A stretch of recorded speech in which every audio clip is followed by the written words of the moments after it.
derechos humanos, ¿ya? Entonces, ¿esos son criterios de interpretación? Sí, son criterios de interpretación. Ahora identifiquemos, hasta aquí Gabriela también nos menciona favorabilidad. Perfecto, favorabilidad. Y todos estos criterios de interpretación están reconocidos en la Constitución. Por eso es que yo les he pedido reconozcan qué criterios están. Y el caso nos pone precisamente ya en la realidad, en nuestras manos, posibilidad de generar crítica, ¿ya? Entonces, si nosotros tenemos esa posibilidad, eh, identifiquemos cuáles son las categorías que están en juego acá.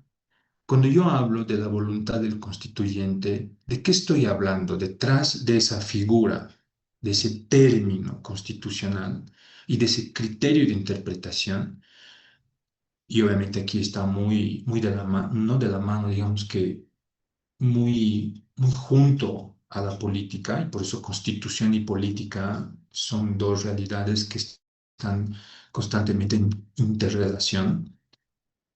¿Qué categorías entran dentro de como desde este primer plano, ¿no? Voluntad del constituyente. ¿Qué está detrás de esa categoría, de esas categorías? Mejor dicho, estoy ya hablando tuerto. ¿Qué categorías están detrás de esta tensión? Y vamos a comenzar por voluntad, democracia. ¿Por qué democracia, Joseph? Muy bien, democracia, está muy bien. Democracia, pero en este caso, digamos, democracia mayorías. ¿Ya? Muy bien, democracias mayorías, perfecto. ¿Qué más? ¿Qué otra categoría es, eh, claro, cuando nosotros analicemos la voluntad del constituyente versus control de convencionalidad, Estado? A ver, ¿qué representa el Estado? ¿Está bien? Estado, sí, Estado-nación, Estado, qué sé yo. ¿Qué más? ¿Qué otras categorías? Perfecto, Estado. eh, ¿Qué otras categorías? Pueden anotarlas, ¿no? Gracias, Marisol. ¿Qué más? ¿Qué otras categorías? Porque si yo no analizo esas categorías al momento que me toca resolver, por ejemplo, la, la constitucionalización de la aplicación retroactiva de la ley en materia de corrupción, yo voy a pecar de falta de fundamentación. Entonces, tengo que analizar de manera integral qué categorías están en juego para yo eh, poder sustentar lo que representa, si es que vamos a hacerle caso a Mari, y adoptar una interpretación que va a reducir ya la interpretación de la voluntad constituyente. Porque aquí nosotros vemos una fuerte tensión. Si yo no considero, en el caso mexicano, eh, eh, si no considero la norma, si no considero esa voluntad constituyente que se ha venido reproduciendo en la historia, prácticamente en la historia constitucional de México, ¿ya? Si yo no eh, tengo en cuenta, ¿ya? Lo que eso representa y el choque que genera con solicitar el control de convencionalidad, ahí es donde voy a pecar de falta de fundamentación. Por eso, hemos mencionado democracia, hemos mencionado Estado. ¿Qué otras? Yo les voy a ayudar. Soberanía. Soberanía es clave. Y no solamente soberanía, otra categoría a tener en presente, poder constituyente. ¿Ya? Poder constituyente. Me estoy anotando para poner aquí mi esquema. Espero que ustedes hagan lo propio, porque ya les he dicho en la primera clase que escribir ayuda mucho. Entonces, poder constituyente, tenemos democracia, podemos poner entre paréntesis mayorías, tenemos Estado, tenemos soberanía, tenemos poder constituyente. ¿Qué más? Estamos primero mencionando el lado de lo que representa la voluntad del constituyente, el originalismo, esta visión histórica. Aquí los compañeros dicen seguridad del Estado. Entra en Estado. Cualquier tipo de seguridad, si estás haciendo referencia a la seguridad jurídica. El siguiente es derechos humanos, como les dice, bueno, todavía no estamos en ese espacio. Justicia, no. ¿En qué sentido entra justicia, Marisol? ¿En qué sentido? Micaela, ¿quieres comentarnos algo o estás levantando la mano de la última intervención? Esta es mi última intervención, doctor. Le pido Ah, disculpas, yo ya. bajé la mano. Gracias. Muy bien.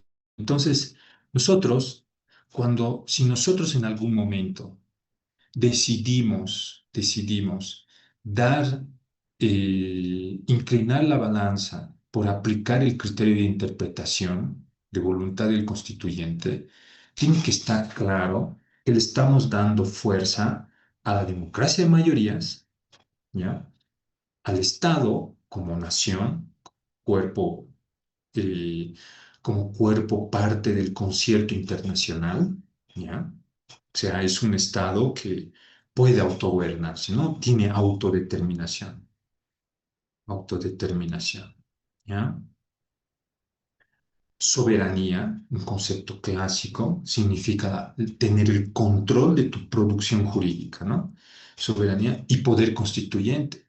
Y prácticamente ahí yo estoy hablando de un poder constituyente que debe ser diferente entre originario y derivado. La pregunta ahí, nosotros debemos hacernos como actores que vamos a interpretar la Constitución, es la siguiente. Si yo me voy a inclinar por, por el otro lado, ¿ya? Por ejercer el control de convencionalidad y a través del control de convencionalidad yo voy a ejercer el criterio pro hominem, progresividad, efecto útil, qué sé yo, sistemático, favorabilidad, cualquiera fuera. De hecho, todos esos entran en diálogo, ¿no? Pero le inclino la balanza al control de convencionalidad. ¿Qué hago yo? ¿Cómo voy a lidiar con aquellos argumentos que se sostengan en democracia, en la autodeterminación del Estado, el margen nacional de apreciación, dice, ¿no? La soberanía del Estado, hasta qué punto nosotros se nos va a ver limitada nuestra soberanía para poder luchar, qué sé yo, en el contexto boliviano contra la corrupción, porque en esa materia se han dictado muchas normas que van en contra de garantías, ¿no? Y el poder constituyente. Porque prácticamente, si yo le doy la razón al control convencional, estoy declarando que no va a existir más poder constituyente originario. ¿Me dejo entender? ¿Me están siguiendo? ¿Hay alguna duda? Muy bien. Entonces, vean, lo que quiero es que nosotros, adelante Alejandro, Doctor, buenas noches. buenas noches. De lo que nos explicaba y precisamente yo había señalado seguridad del Estado, Ujú, entiendo que las realidades de los países son diferentes y se trata de atender mediante este tipo de casos las contingencias que hay en cada país. Por ejemplo, actualmente estos delitos en el Estado mexicano, si bien se han regulado, se ha dejado abierto, por ejemplo, el tema de los delitos donde se aplican armas de fuego y explosivos, ¿no? Porque como todos sabemos, México sufre una gran ola de violencia producto del narcotráfico y del delito ujú, transnacional. De repente esa es su prioridad por la cual deja abierta esa puerta para seguir aplicando la prisión preventiva oficiosa. En ese sentido, ujú. también aquí en Bolivia, de repente el mal mayor que identificamos es el tema de corrupción y de ahí la voluntad de torcer estos mecanismos de protección y aplicar, por ejemplo, no aplicar, perdón, la figura de la irretroactividad de la ley en delitos vinculados a corrupción, ¿no? Entonces, entendería que el contexto social de cada estado es determinante para saber hacia qué lado se van a inclinar y cómo van a fundamentar este tipo de situaciones. Gracias, Alejandro, por traer a colación eso. Es cierto, el contexto es diferente. Las figuras jurídicas analizadas son similares, las mismas, diría. Pero aparte de eso, por eso les he dado material que les ofrece datos empíricos. O sea, que todo lo que tú me acabas de decir, que está viviendo una ola de violencia, que esto, que lo que sea que podríamos decir, lo que sea que que utilizó el gobierno de Morena en México para realmente eh, posicionarse y decir, ustedes no pueden aplicar el control de convención desde presidencia del Estado mexicano se dijo, ustedes no pueden inaplicar la Constitución para aplicar la Convención Americana de Derechos Humanos.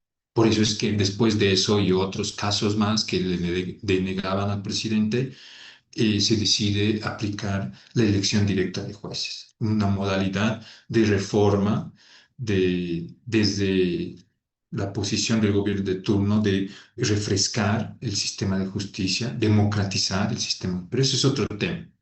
Aquí lo que yo quiero tener presente en concordancia, no, en relación o con relación a lo que tú estabas comentando es realmente el Estado mexicano eh, los datos, ¿no? Los datos nos ofrecen una información que el Estado mexicano está siendo eficiente en la lucha contra la violencia, que realmente a la cárcel o a quienes se aplica esta figura de la prisión oficiosa es realmente a la gente que protagoniza esa violencia y los supuestos desde los datos que nos ofrecen los artículos, no. O sea, al final del día, las políticas dirigidas en este sentido eh, recaen en las personas más vulnerables de nuestra sociedad. O sea, en ninguna parte del análisis empírico que nos ofrecen estos artículos, que obviamente es una entidad, ustedes pueden googlear, investigar qué entidad es, si tiene prestigio, si no, si emite informes correctos, etcétera, eh, avisorar que ninguna de estas situaciones están como atacando la raíz de sus problemas y que a la inversa, quienes tienen que sufrir las consecuencias de este tipo de medidas es la gente, como la compañía decía, mujeres, gente probablemente indígena, aquellas personas que luchan por los derechos humanos, aquellas personas que marchan, que protestan, etcétera. Entonces, no es, digamos, una solución que realmente es efectiva si tuviéramos en cuenta lo que tú nos has afirmado. Y en ese sentido, analizando ya el contexto boliviano, cuando la ley dice, o la Constitución nos dice, por ejemplo, debemos aplicar, perdón, los delitos en materia de corrupción son imprescriptibles. ¿Cuál es el efecto de esa norma constitucional? ¿Cuál es el efecto? Y una pregunta más interesante, ¿cuál fue el propósito de que se introduzca en la Constitución la posibilidad de aplicar retroactivamente la ley en materia de corrupción? Y segundo, que los delitos en materia de corrupción sean imprescriptibles. O sea, una linda combinación, ¿no? O sea, si usted se puede analizar, es una perfecta combinación para procesar. eh, eh, Aquí dice, a ver, el propósito fue la disminución de los hechos de corrupción. Ese es el punto. Hay disminución de los hechos de corrupción. Perfecto. No ese es el análisis al que quiero llegar. Aquí les voy a sugerir un texto que es mm, Gabriel, Gabriel Negreto.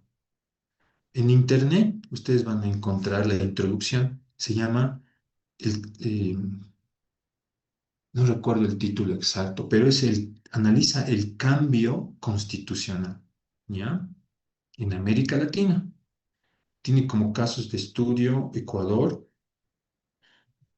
Argentina, no, Venezuela y Argentina, creo. Si la memoria no me falla. El punto es que desde mi perspectiva y utilizando el esquema teórico que este autor presenta en su texto, la introducción de este tipo de disposiciones obedecen necesariamente, mejor dicho, no obedecen a un propósito de disminución efectiva de la corrupción o algo así. Obedece a un propósito, perdón, refleja, ¿ya? Los intereses de quienes se situaban en el momento de establecer la Constitución y que tenían una cuota importante dentro la distribución de poder, ¿ya?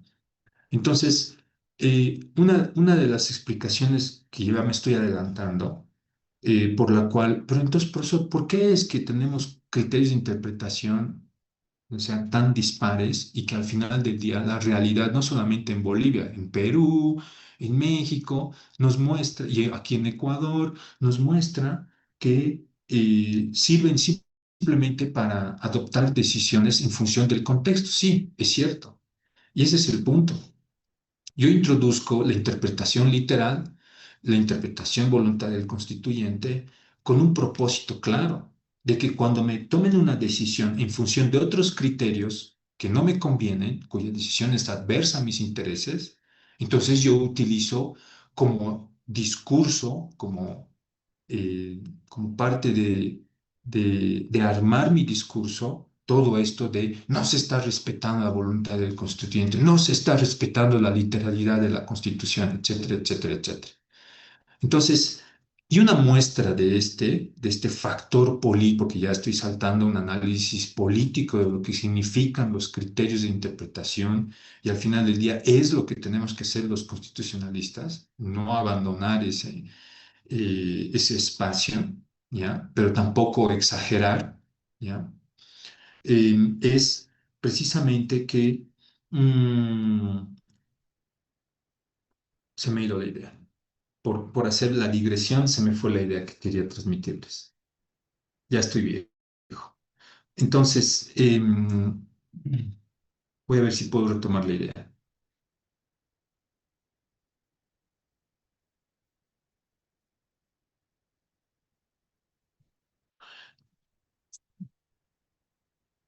Lo que estoy tratando de transmitirles es que, primero, la definición de qué criterio interpretativo voy a utilizar no obedece ni va a obedecer, desde mi perspectiva, a criterios objetivos teóricos que hemos estudiado al inicio de la clase, como Dworkin, Alexi, empecinados a resolver el decisionismo y estas cosas. Que estamos en una instancia donde la política y el derecho constitucional están prácticamente divididos por una delgada línea, ¿ya? Una muy delgada línea que amerita tener eh, como un panorama integral de esa interrelación. Y al final del día, será la postura política la que ustedes tengan, o sea, para poder resolver este tipo de conflictos. Porque una cosa, como algún compañero nos dijo, yo, profesor, tranquilamente voy a adoptar la postura pro-homing, el control de convencionalidad. Claro, desde el aula nosotros podemos tomar esa libertad de, no, yo voy derechos humanos, favorabilidad, progresividad. Sin embargo, cuando imaginémonos nosotros en la situación de, o mejor, en la silla del juez constitucional, que le toca decidir la ley, perdón, si se va a aplicar retroactivamente la ley o no en Bolivia porque ha sido constitucionalizada.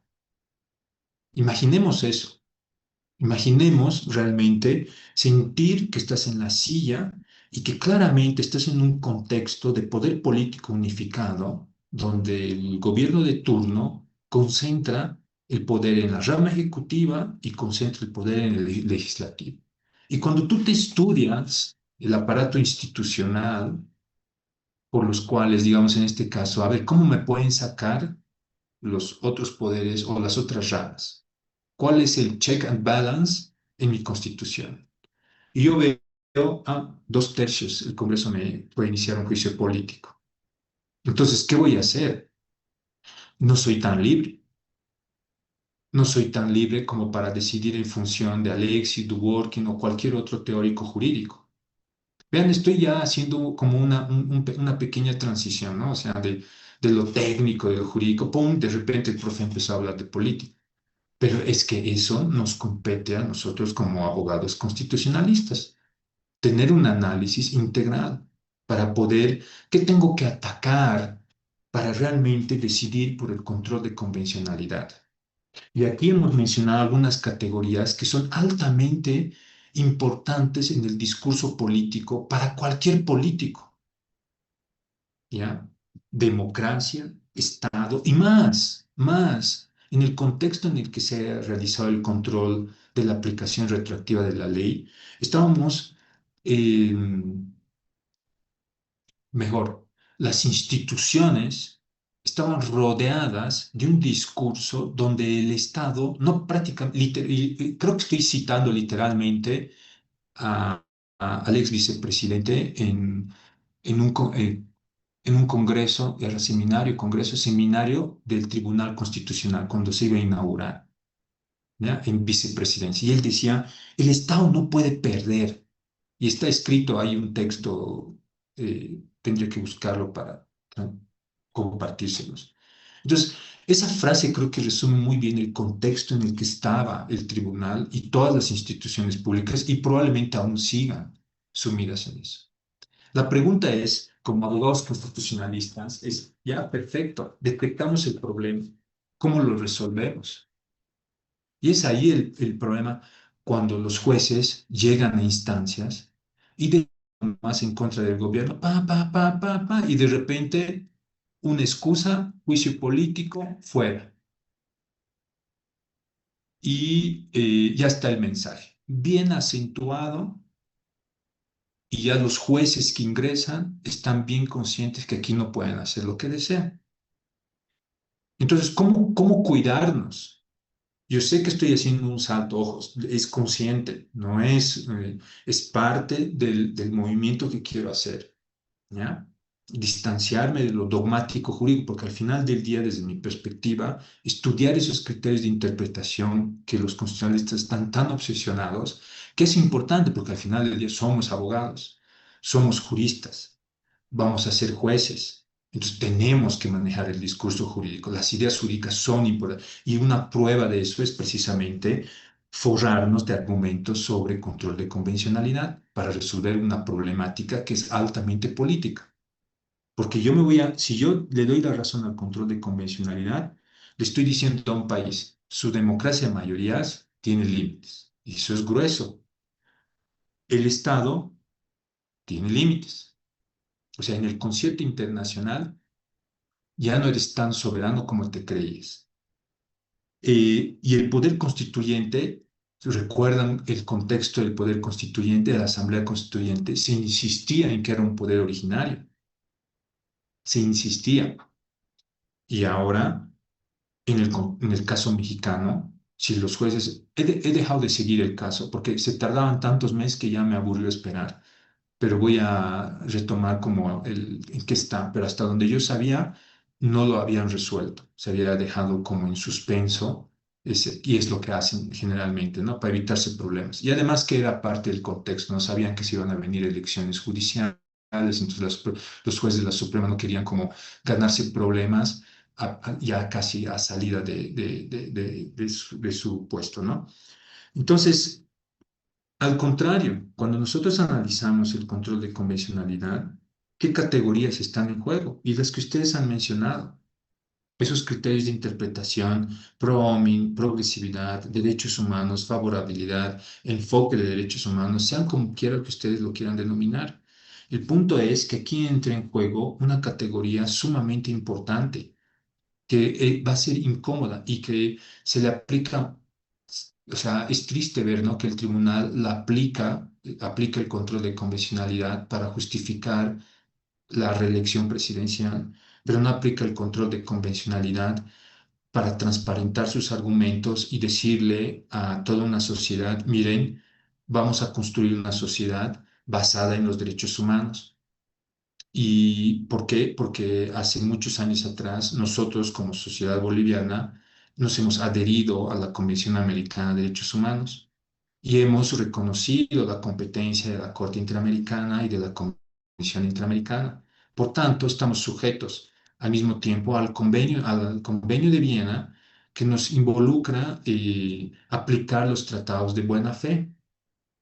En ese sentido, señores, sociedad boliviana, nosotros tenemos que apegarnos a la Convención Americana. Y eso supone decirle a toda una sociedad que ha aprobado por no sé cuánto por ciento, por más del 50% una constitución y que ha reconocido la aplicación retroactiva de la ley en materia de corrupción, decirle, señores, eh, la democracia no es absoluta. Hay un juego de instituciones que deben tener una interacción de equilibrio. Al mismo tiempo, no teníamos tribunal constitucional en ese entonces. Los actores políticos no podían ni siquiera hacer consultas. No había ningún rol por parte del tribunal.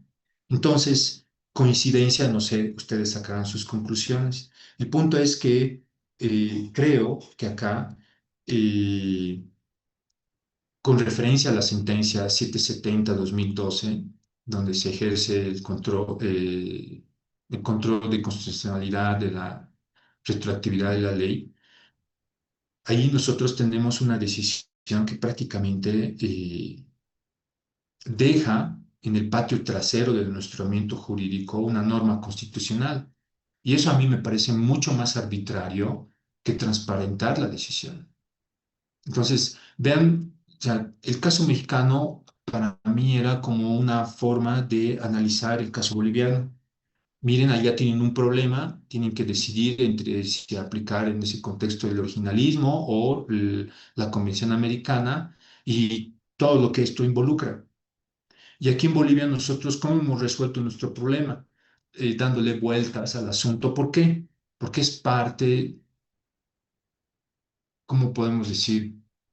Es la forma que han encontrado nuestros jueces de hacer respetar ciertos principios de la Convención Americana sin necesidad de utilizar categorías como el control de convencionalidad, pero que al final del día tienen el mismo efecto, porque hoy en día ningún juez se va a atrever a aplicar la ley de manera retroactiva. Entonces, pero tenemos los argumentos y la sociedad boliviana sabe por qué el tribunal ha dejado en stand-by los efectos de esa norma, no lo sabemos. Entonces, eso es importante tener presente, ¿no? Ahora bien, cuando se ha dictado esa ley, si no me equivoco, no, mejor eso no es necesario comentarlo. Entonces, ese es uno de los roles, ¿ya? De la interpretación. No solamente tenemos que interpretar los textos jurídicos, sino tenemos que dar cuenta que detrás de esa tarea de interpretación está todo un actuar político, que al final del día, o qué sé yo, el día de mañana ustedes estarán en una posición similar o actuarán estratégicamente, maximizando sus intereses de permanecer en el cargo, de asegurar su salario, qué sé yo, o en cualquier otro caso, ¿no? O actuarán pensando más bien en su misión institucional, en los derechos humanos. Ahora, aquí hay un punto importante. Si yo quisiera, de alguna manera, eh, hacer respetar el control de convencionalidad, no puedo creer ingenuamente que eso lo voy a conseguir únicamente con argumentos jurídicos y una decisión constitucional. Eso es absurdo. Es ahí donde fallamos los constitucionalistas, porque nosotros como jueces constitucionales tenemos que generar, levantar polvo. Levantar polvo significa desde la posición de juez incentivar que la sociedad civil se, se, se pronuncie sobre el tema, porque esa es una forma de que los jueces no solamente adquieran legitimidad, sino que se sientan respaldados para tomar decisiones difíciles y decisiones en contextos muy adversos desde el punto de vista institucional. Y eso es lo que ha pasado. Los jueces siguieron si quieren explicar, o sea, si queremos explicar por qué esos jueces es como contra sentido común, ¿no? Yo, juez, estoy en el Tribunal Constitucional y sé que tengo un partido de gobierno que controla el Ejecutivo y el Legislativo y que cualquier rato me inician un proceso político y me mandan a mi casa. Entonces, ¿cómo es que esos jueces deciden, porque no es que solo han decidido contra la ley notarial, ¿ya? No es solamente eso, es todo un proceso histórico, ¿no? Y no solamente de toma de decisión judicial, sino una lectura de cómo se comportan los jueces internamente. Y obviamente sabemos muy bien que se generan nexos, ¿no? Entre lo interno y lo externo. Hay actores que transmiten ese tipo de información. Entonces, todo ese comportamiento se va analizando. Y obviamente un año antes yo necesito tener un tribunal sin riesgo ninguno para un proyecto político importantísimo. ¿Y cuál es? La reelección. Entonces, eh, entonces, ¿cómo es que estos jueces no han pensado en eso y se han hecho votar? Entonces ahí es donde yo tengo dos explicaciones, dos causas, digamos. Una es el empoderamiento que significa la elección judicial. No, yo he sido elegido judicialmente. Y el otro es eh, el asesoramiento que obtuvieron de algunos, el asesoramiento que tuvieron de manera interna, que justamente ingresaron abogados, abogadas que tenían una alta capacidad técnica de argumentación y pudieron persuadirles en esa dirección.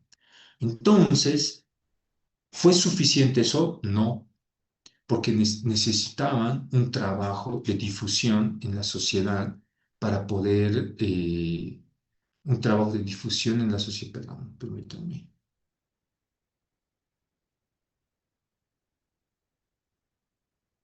Ahora sí, un trabajo de difusión en la sociedad para poder realmente eh, generar un choque, ¿no? O sea, que si en caso de que el gobierno de turno decidiera realmente aplicar juicios políticos o este tipo de controles institucionales, entonces la sociedad civil iba a estar al tanto de cuáles eran las razones puntuales.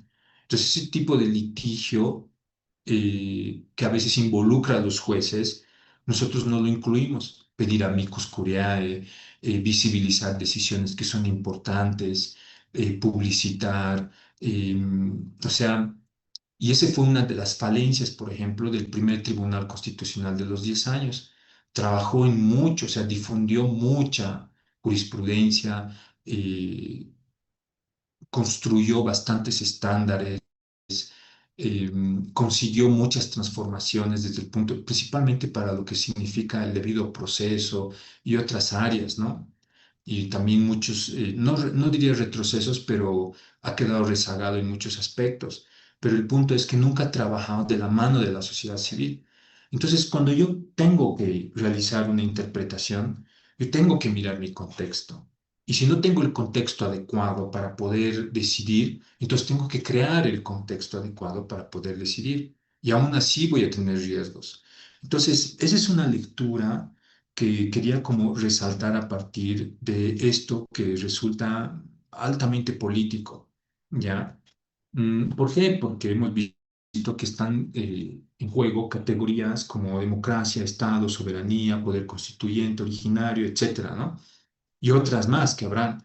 Entonces, y ahí es cuando nosotros, así, de la misma manera que intento yo explicar, intento, digo, seguramente habrán muchas críticas de mi intento de explicación, se explicará el caso peruano que hemos visto cuando veíamos esto del originalismo, se explicará en la Corte Suprema de los Estados Unidos cuando vemos que jueces conservadores que abrazan como método de interpretación el originalismo y están empezando a decidir de manera evolutiva, pero en este caso para favorecer al presidente Trump. Y vemos como en México los jueces no encuentran el suficiente carácter como para declarar la norma inconvencional y decir, no, el Estado mexicano, si bien tiene un antecedente histórico y ha conseguido un asentamiento institucional de la prisión oficiosa, es hora de reforma, ¿no? Porque el Estado no puede continuar. Entonces,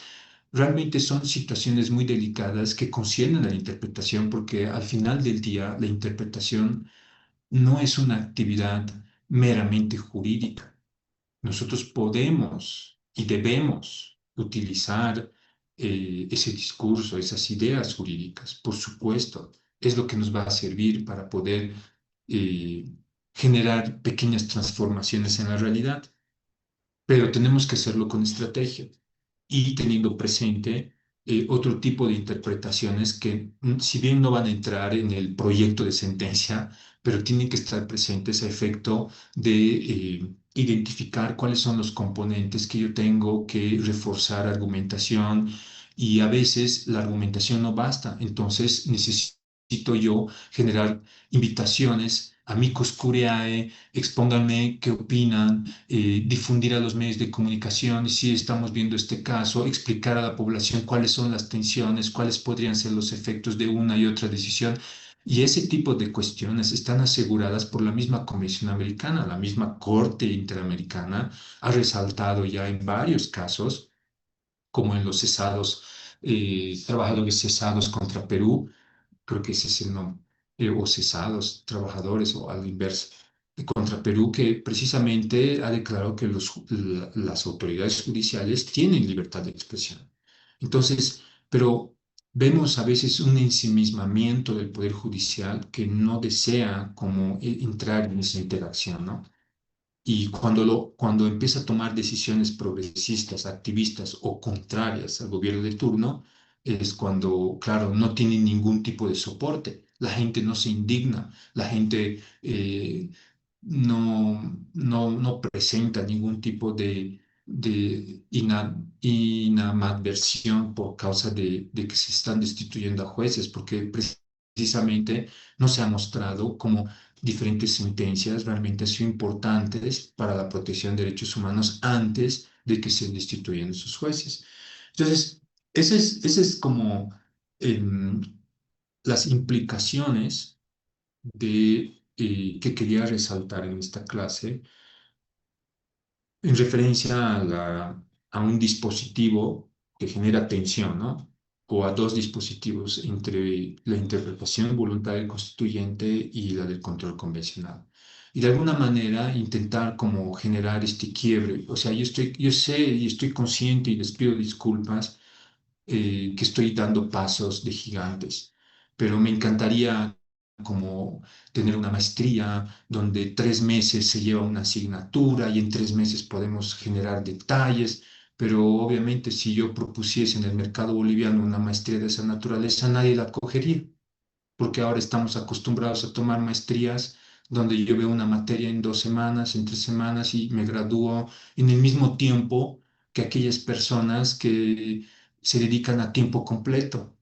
Entonces baja la calidad, baja el rendimiento. Entonces esas son cosas que también me permito como reflexionar un poco acá, eh, porque voy observando en una u otra maestría que prácticamente todas las maestrías se están diseñando en un año y claro, todo está apretado, la gente no tiene tiempo, no lee, no revisa, no tiene tiempo de acceder, no tiene tiempo ni siquiera de construir nuevo conocimiento, ni siquiera de construir sus ideas para poder adoptar un nuevo conocimiento, acompañar con lecturas, entonces generar circuitos de debate, que es lo que hace una maestría, ¿no? El entorno de una maestría. Entonces estamos, creo, obedeciendo muy a la lógica del mercado y ustedes son responsables, no solamente la universidad, porque al final del día la universidad o las universidades solo obedecen al estímulo. ¿Y cuál es el estímulo que genera la reacción de las universidades? El consumidor. Entonces los consumidores piden maestrías de muy bajo costo y muy apretadas para graduarse en el menor tiempo posible. Entonces, al final del día es como una cuestión que va girando ahí mismo y no hay signos o sea, tiene que llegar un gobierno al estilo de la experiencia ecuatoriana, ¿no? Lo mismo se está reproduciendo acá y llega Rafael Correa, intenta reformar, se genera conflicto contra la universidad, se le denuncia de arbitrario porque estaba intentando establecer ciertos principios mínimos para poder depurar un poco esa lógica excesivamente solo de mercado y una idea demasiado pragmática por parte de los usuarios que acceden a la educación. Entonces, son como componentes que hay que ir reflexionando. Disculpen la digresión, cierro paréntesis. Entonces, En ese sentido, nosotros que tenemos que tomar de alguna manera cuenta de las tensiones que se generan detrás de lo jurídico, ¿ya? Y no pecar por obviarlas y concentrarnos únicamente en esos argumentos. Nosotros debemos, de alguna manera, sentar en cualquier tipo de argumento el análisis. Por eso es que también les ofrecí el caso mexicano, porque a partir de esos artículos nosotros podemos ver unos antecedentes jurídicos desde el punto de vista histórico, de cómo se reproduce y la alta carga de legitimidad que eso tiene, y cómo en determinado punto se genera una posibilidad de crítica, ¿ya? Y eso debe ser el derecho constitucional. Para eso debe ser la interpretación, para generar crítica a aquellas perversiones que se van adoptando desde el punto de vista incluso histórico o cultural o etcétera, ¿no? Entonces, eso es muy importante tener presente. Perfecto. Yo creo que me he excedido un poco con la exposición al respecto. No sé si hay algún comentario, alguien que quisiera como presentar algún tipo de perspectiva, generar una crítica a lo que yo acabo de exponer, presentar algún argumento distinto. No sé, les doy la palabra. A veces siento que son muy calladitos y este rol más bien debería ser un poco más interactivo, más constructivista, ¿no? Desde el punto de vista pedagógico, ¿no? Ustedes interactúan más. Adelante. ¿Nadie quiere opinar? ¿Nadie tiene una crítica?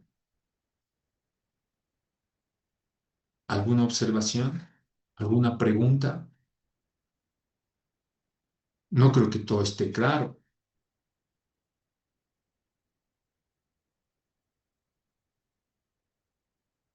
Adelante, por favor. Muy bien.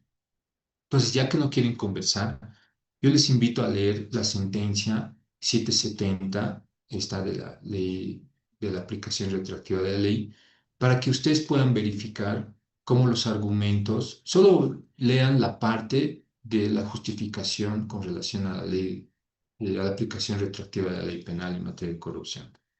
Lean esa parte y ustedes mismos saquen sus conclusiones si realmente, 770, sí, eh, si se puede visorar realmente una fundamentación, ¿no?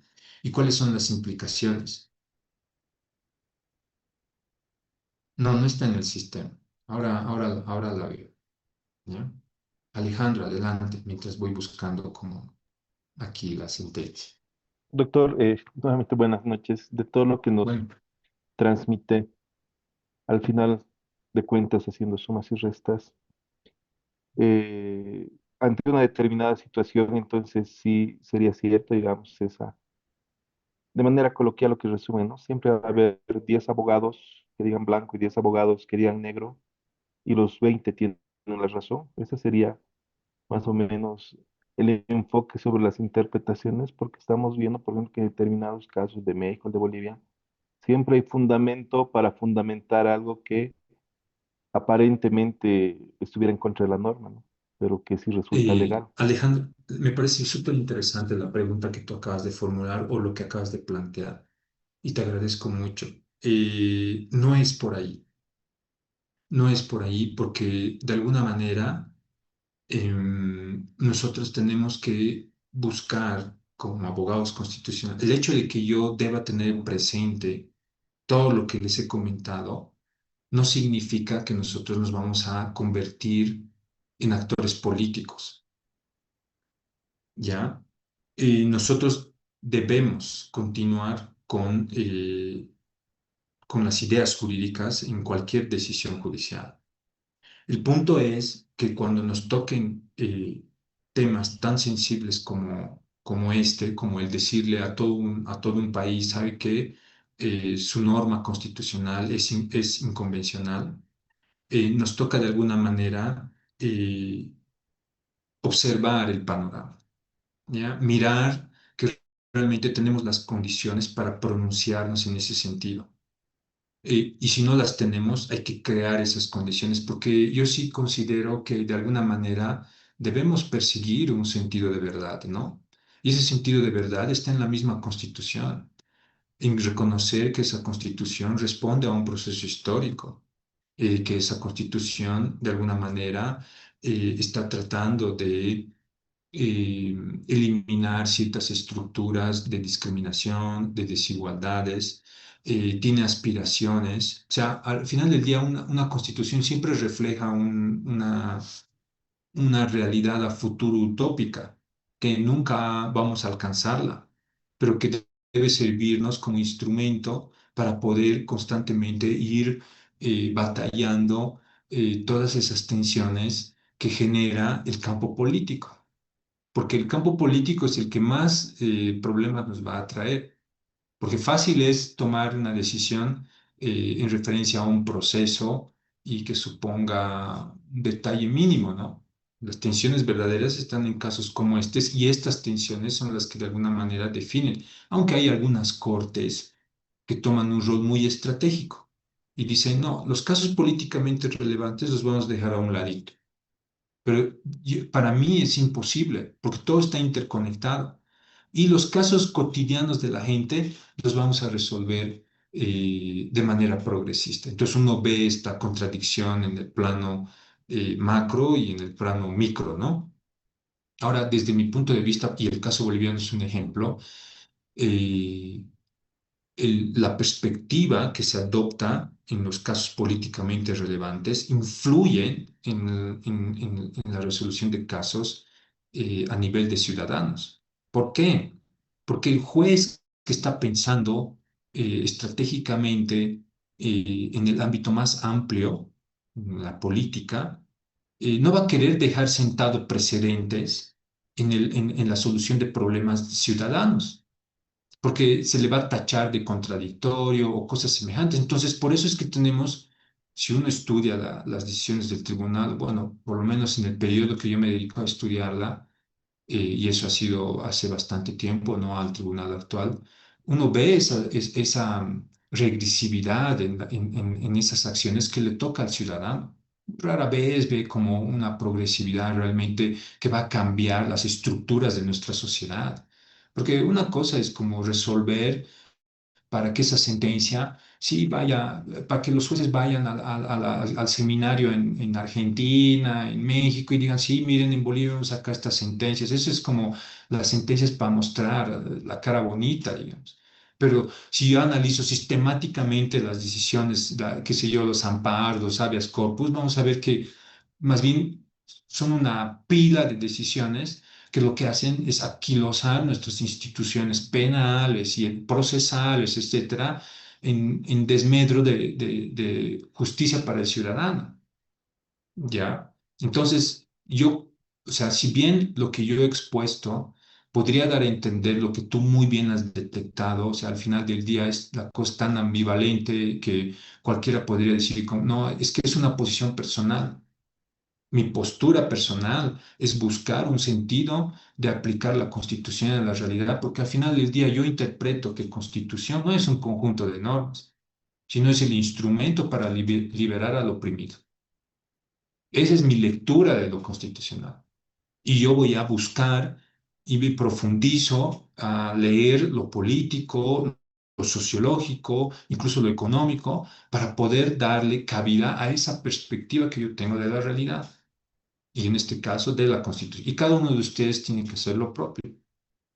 Pero no sé, y eso es lo que estoy intentando acá, tratar de abrir un poco el esquema, ¿no? O sea, tratar un poco de trascender lo jurídico, porque lindo es hablar de Alexi, de Ronald Dworkin, de, qué sé yo, de cualquier actor jurídico que es prestigioso en el campo de la filosofía del derecho. Pero otra cosa es ya, y más en una sociedad boliviana en la que los jueces prácticamente la tienen bien difícil cuando, digamos, eh, le toca, ¿no? Entrar. ¿Por qué ningún actor jurista de prestigio en el ámbito nacional entra a esas instancias? Porque sabe que no va a poder hacer nada. Entonces, al final del día, a veces es entrar para visualizar que no puedes hacer nada. Y si quieres hacer algo, probablemente los mecanismos de control informales se activen y uno tenga que sufrir las consecuencias. Entonces, hay bastantes cosas para hablar, pero al final del día, para contestar tu pregunta de manera resumida, yo soy de la idea de que hay que buscar un sentido de verdad. O sea, la Constitución debe ser, como buen constitucionalista que soy, yo interpreto la Constitución como un instrumento para liberar al oprimido, para liberar al que está sufriendo ahí frente a la justicia, para liberar a la persona, al que está detenido preventivamente 3, 5 años, al que para eliminar las discriminaciones que existen frente a la justicia indígena, para equilibrar las relaciones, eliminar esquemas entre hombres y mujeres, promover derechos LGBTIQ+. O sea, es una sociedad que necesita muchas cosas y un tribunal realmente si supiera cómo manejar todas esas aristas, o sea, porque uno tiene que aprender a lidiar con el poder que le toca a uno y al mismo tiempo lidiar con cómo voy a hacer, promover los derechos fundamentales, pero en un tono estructural, ¿no? No en un tono de parches. Tono estructural que suponga realmente que cuando un fiscal detenga a alguien sin seguir el formato que la ley exige, yo lo declaro libre y empezar a que la fiscalía forme de manera correcta a sus actores o a sus operadores judiciales. Y de la misma manera jueces. Por ejemplo, la otra vez iniciaba una investigación en el plano de jueces de primera instancia de las acciones eh, de protección de derechos. Entonces, solo es cuestión, ustedes háganlo, pongan el nombre de un juez y van a ver cómo el tribunal ya le ha dicho 3 veces que no puede resolver un caso determinado de esa forma. Y el mismo juez a futuro sigue resolviendo de la misma forma en contra de lo que el tribunal ya le ha dicho 3, 4 veces. ¿Qué hace el tribunal? Yo siendo presidente de un tribunal constitucional, yo lo primero que haría, base de datos, ¡prum! Por favor, enlístenme a todos los jueces que son demandados y quiero saber y empiezo a clasificar en qué ámbitos, en qué temas. ¿A efecto de qué?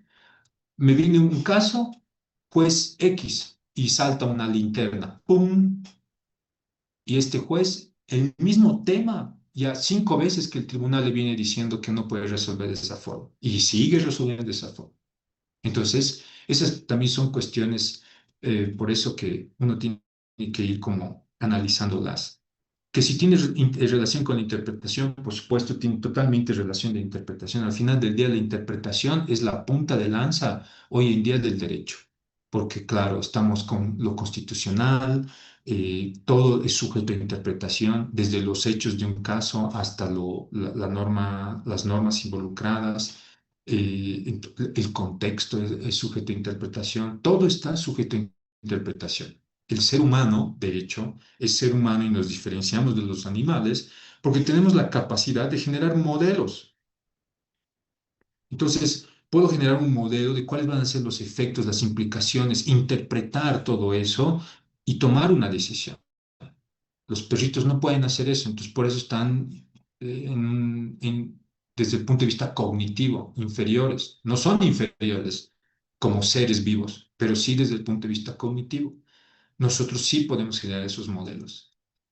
Entonces, cuando nos generamos esos modelos, en muchas ocasiones lo hacemos con ideas equivocadas. Creemos que unas ideas están presentes frente a otras cuando no, y por eso, ¿qué es importante aquí? Los datos, lo empírico, qué está diciendo el estadista, qué está diciendo los informes de derechos humanos, cómo se está comprobando mi realidad y no de espaldas. ¿Me dejo entender?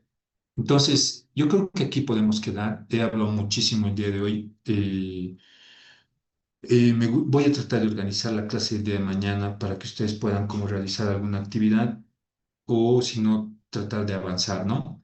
Pero tomen el curso del día de hoy como una pequeña transición de lo que significa tener lo jurídico bien presente y cómo trascender esa lectura muy jurídica, ¿no? Que no podemos abandonarla. Ojo, esa no es la invitación.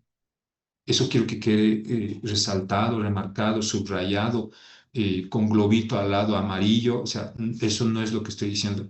No es dejar lo jurídico, porque nosotros trabajamos con lo jurídico. Y cada quien definirá lo jurídico desde su perspectiva, ¿no? De lo que se trata es de tener un panorama mucho más amplio que no niegue la interrelación de lo jurídico con otras realidades y otros campos del conocimiento. ¿Ya? Perfecto, les agradezco mucho por la clase del día de hoy. Son muy calladitos, espero que se animen a intervenir un poco más. Nos quedan 4 días. Aquí dice Jocelyn, en realidad el problema no solo es una primera instancia, por ello se generan jurisprudencias contradictorias. Sí, exacto, no solamente es la primera instancia, pero a lo que voy yo es a detectar, ¿no? Cómo los jueces, a pesar que les notifica, ¿no? El tribunal, señor, aquí tiene, usted conoció una acción de amparo, aquí está la resolución del tribunal y le dice, usted hizo mal su trabajo. A 2 días después le toca el mismo caso con los mismos hechos y el juez vuelve a resolver igual.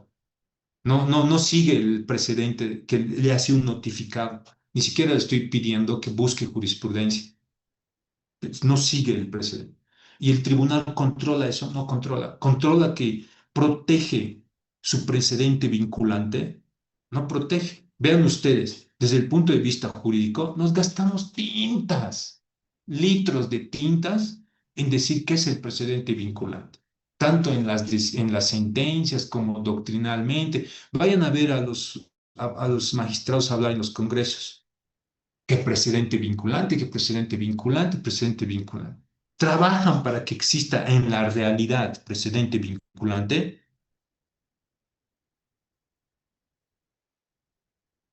Les dejo con esas reflexiones, espero que sirvan como para deconstruir un poco las ideas que cargamos, dar cuenta que como abogados tenemos que realmente trascender muchas cuestiones y profundizar. Micaela, contigo cerramos. Doctor, muchísimas gracias. Bueno, primero, doctor, darle las gracias porque sí, en efecto está siendo bastante claro. Sin embargo, a razón de manifestar una duda, doctor, si bien es cierto, hay muchos casos, y también me ha pasado, que los jueces en hechos similares, incluso los propios jueces, resuelven de manera diferente. Y en efecto tenemos las cuestiones de las acciones de amparo, etcétera. Consultarle, doctor, ¿cuál sería el camino constitucional, valga decir, qué tipo de acción correspondería en caso de ver esta figura contradictoria? Es decir, eventualmente el día de mañana tengo una acción de una audiencia de medidas cautelares de estafa, por un delito de Perfecto, estafa. El Micaela. juez resuelve La pregunta de es una forma maravillosa. contradictoria. Tienes un instituto jurídico a las manos. Cuando a ti te toque un caso donde tú tengas eh, jurisprudencia diferente, en primera instancia puedes hacer una cosa, buscar si el juez ya ha sido demandado por el mismo hecho. O sea, te toca poner su nombre, averiguas quién es tu juez, pones su nombre en el tribunal y te va a salir todas las sentencias y los casos que él tiene. Y ahí te toca leer uno por uno. Ah, uno, dos, tres. Yo he hecho eso una vez. Oh, el juez, saliendo de la audiencia, doctor, hablaremos, por favor, solucionaremos esto, no podemos estar así. O sea, me dejo entender, ¿no? Es un instrumento. Es a nivel de primera instancia. A nivel de tribunal constitucional, a ti te toca estudiar toda la línea jurisprudencial y evidenciar al tribunal, mire, usted no está haciendo su trabajo, ¿ya? Y obviamente eso después de tu audiencia, todo, ya tu expediente llega al tribunal y tú le pides al tribunal, ¿ya? Pedido de parte, le dices, quiero que esta línea que es contradictoria, y aquí está la jurisprudencia constitucional, quiero que la unifique y que el tribunal tome una decisión al respecto. Y ya no pide, claro, y tienes que pedir que el pleno resuelva, porque la unificación tiene que resolver el pleno del tribunal. Entonces, si yo tengo un caso donde veo que el tribunal se va por 1000 ramas, yo solicito en un memorial al tribunal, cuando mi caso llegue al Sucre, solicito unificación de línea jurisprudencial y evidencias todas las contradicciones. Ahí sí te toca hacer un estudio. ¿ya? Un estudio muy amplio de lo que es la jurisprudencia. Pero cuando aquí hay que ser muy, muy delicados, cuando nos tocan líneas, como les digo, cuando nos toca temas muy sensibles y que puede costar que el tribunal, entonces nos toca hacer lobby. ¿A qué me refiero con esto? Nos toca reunirnos con otros abogados. En otros países, el colegio de abogados o esas instancias son de alta importancia. Entonces, es reunirnos, armar congresos. Yo sé que es difícil, pero es la única, eso se llama litigio estratégico. Desafortunadamente, el litigio estratégico se apoya en la comunidad de abogados. Entonces, es la única forma de presionar. No, y además, no solamente presionas, sino que esa comunidad invita a los jueces. Señor juez, le queremos invitar. Entonces, el juez va y escucha posturas diferentes. Es una forma, o sea, por ejemplo, en Perú, en Argentina, hay un estudio, ¿no? Cambiando, shifting legal, cambiando ideas jurídicas, algo así es el título, trasladado no recuerdo el nombre, pero el apellido es González Ocantos. Entonces, eh, este personaje en su investigación, ¿qué ha mostrado que cuando las ONGs, principalmente las ONGs, se organizan, entonces les invitan a los jueces a los seminarios, etcétera. Entonces los jueces asimilan nuevas ideas y esas ideas luego las trasladan a sus decisiones jurídicas. ¿Y de qué trataban estas transmisiones? De la jurisprudencia de la Corte Interamericana. Entonces los jueces peruanos no sabían cómo inaplicar una ley de amnistía para juzgar a las personas, a los militares que debían ser juzgados por lesiones sistemáticas a los derechos humanos. Entonces, estas ONGs actúan como un dispositivo de cambio de ideas jurídicas. De hecho, los jueces querían sancionar a los militares, pero no tenían los argumentos. ¿Cómo aplico una ley? Somos positivistas, aplicamos la ley, etcétera, etcétera. Entonces, se evidencia que el trabajo en cuerpo es mucho más efectivo que un abogado litigando ahí haciendo eso. O sea, desafortunadamente funciona así el cuerpo social de abogados. Para eso está. ¿Por qué creen que lo primero que un gobierno de turno hizo allá es defenestrar, a pesar, obviamente, habían algunos abusos, pero yo podía como simplemente generar algunos criterios para que esos abusos no se den, digamos, o los cobros, qué sé yo. Pero ese fue el discurso. No, la gente tiene derecho a trabajar, no tiene por qué afiliarse a los colegios de abogados y pagar sumas tan enormes de dinero. Y es verdad, cuando yo salí de la universidad no podía pagar la cuota esta de los colegios de abogados. Pero qué sé yo, si me decían pague por cuotas, y yo, perfecto, pago por cuotas. Pero de una querían como $300, entonces no me acuerdo, no tengo conocimiento exacto de eso. El punto es que esas instancias, cuando son muy bien dirigidas, como en Brasil, que tiene la OAB tiene un alto prestigio, se puede, juega como un actor de presión en momentos sensibles. ¿Me dejo entender? Entonces, Micaela, contestándote, tienes esos dos niveles para actuar. ¿Ya? Uno es investigar a tu juez y no te estoy diciendo de ponerle un investigador y ver a dónde va y dónde no va. Te estoy diciendo investigarle en las bases de datos del Tribunal Constitucional y empezar a estudiar cada una de sus... Eso tienes que hacer antes de presentar tu acción. O perdón, estoy pateando oxígeno. Tienes que hacerlo cuando presentes acción, pero ahí lo tendrás que hacer muy rápido, ¿no? Y ver qué casos él ha resuelto de manera similar y ahí tú le echas en cara. Mire, señor juez, porque ahí ya es otro panorama. Mire, señor juez, en 3 casos el tribunal ya le ha dicho que usted no puede resolver como está resolviendo y usted sigue resolviendo como está resolviendo.